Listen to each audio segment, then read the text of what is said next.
Mahathir Mohamad, the renowned leader of Malaysia, is well known for his ambitious vision, the Look East policy. This strategy was established immediately after Mahathir secured his position as Malaysia's Prime Minister in 1981, with the aim of replicating the manufacturing development programs of Northeast Asia. Mahathir's concept was conceived even before his rise to leadership, as he served as the Minister for Trade and Industry and closely observed the successes of Japan and South Korea. Recognizing the accomplishments of these two East Asian tigers was crucial at the time, given that they thrived economically despite their limited natural resources, geographic distance from Western countries, and, in Japan's case, frequent natural disasters. The prosperity of these nations thus should serve as a model for other Southeast Asian countries. Nevertheless, Mahathir's Look East policy has been the subject of much debate and contention. Some argued that the policy was a failure and a waste of time,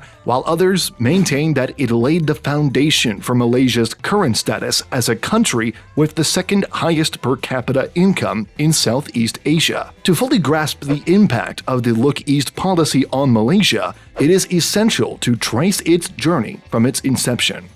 The Look East policy, as previously mentioned, focused primarily on emulating Japan's success. Mahathir sought to integrate Japanese models into the Malaysian economy by identifying key factors that contributed to Japan's prosperity, such as patriotism, discipline, strong work ethics, effective management systems, and close collaboration between the government and private sector. These principles form the basis of Mahathir's Look East policy. To further this objective, Mahathir sent over 15,000 Malaysians to Japan to study these factors. He then established state-owned firms, including the Heavy Industries Corporation of Malaysia, a state holding company responsible for spearheading Malaysia's major industrial initiatives in sectors like cement, automotive, shipbuilding, petrochemicals, paper, and pulp. Mahathir also pursued ambitious infrastructure and public works projects, such as the development of an expressway along Malaysia's west coast. Furthermore, Mahathir aimed to create a Malaysian equivalent of Japan's Sogo Shosha, trading groups responsible for sourcing markets and raw materials globally for domestic manufacturers. Several joint venture projects with Japanese partners emerged, giving rise to new steel mills and the Proton automobile brand. These collaborations strengthened Malaysia and Japan's bilateral relationship.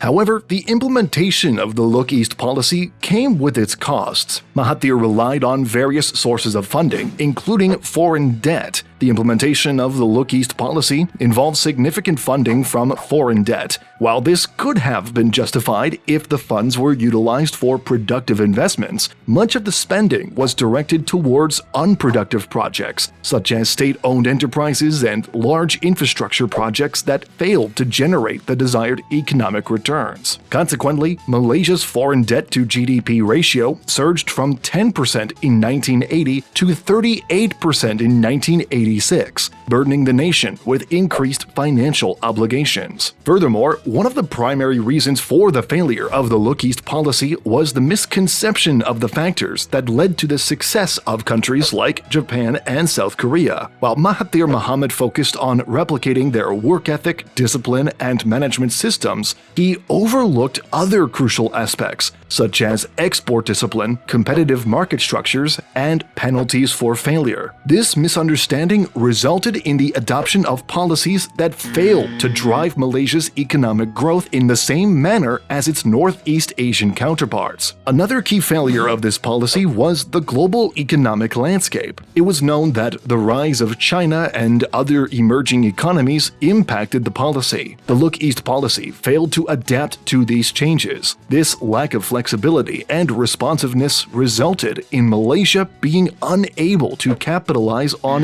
new opportunities and forge new partnerships that could have accelerated its economic growth. It is also worth noting that several analysts, historians, and economists have highlighted various reasons they believe the Look East policy fell short. Some argue that Mahathir failed to grasp the fundamental principles of infant industry policy, such as export discipline and penalties for failure. Others contend that the excessive foreign debt incurred during the early to mid-1980s was unproductive, as it was not used to foster export-oriented manufacturing policies. Moreover, it has been noted that while Malaysia does have its own national car brands like Proton and Perodua, they never achieved global success and remained primarily domestic producers. Critics assert that Mahathir did not effectively encourage these companies to compete globally due to weak export policies. Additionally, these companies faced limited domestic competition. For instance, Proton operated without any significant local rivals,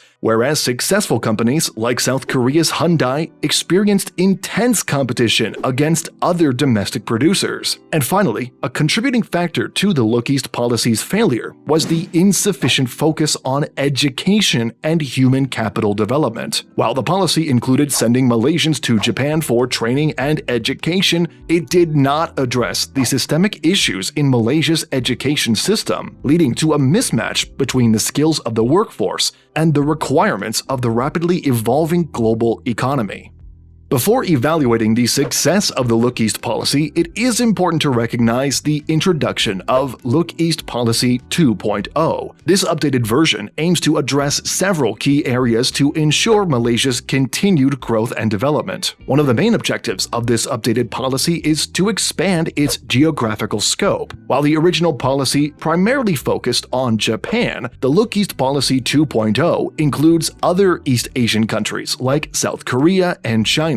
By broadening its horizons, Malaysia seeks to leverage the strengths and expertise of these regional powerhouses to drive its economic growth. However, the impact of Look East Policy 2.0 was not as significant as the original policy launched in the 1980s. Therefore, it is more pertinent to concentrate on the initial phase of the policy rather than the subsequent iteration. Determining the success or failure of the Look East policy is a complex task. On the one hand, it contributed significantly to the development of Malaysia's industrial sector, setting it apart from many of its neighboring countries. For example, Malaysia boasts its own national car brands, Perodua and Proton, and serves as a hub for high-tech manufacturing, research and development centers, and an extensive manufacturing output that is rare in Southeast Asia, with the exception of a few countries like Singapore.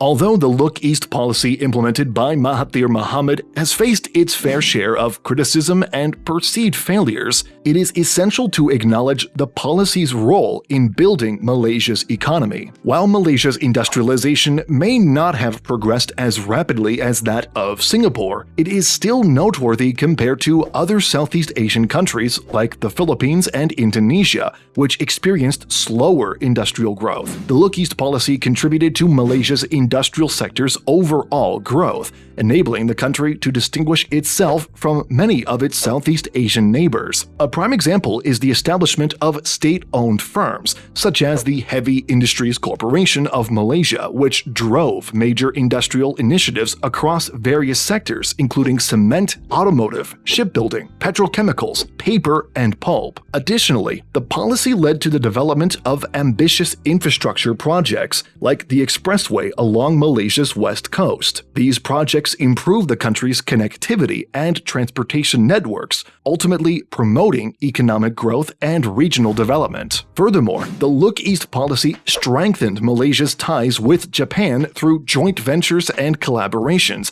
such as new steel mills and the Proton automobile brand. These partnerships enabled Malaysia to access Japan's expertise and technology, which facilitated the growth of local industries. And lastly, Malaysia has become a hub for high-tech manufacturing, research and development centers, and an extensive manufacturing output, distinguishing itself from many other Southeast Asian countries, with only a few exceptions such as Singapore.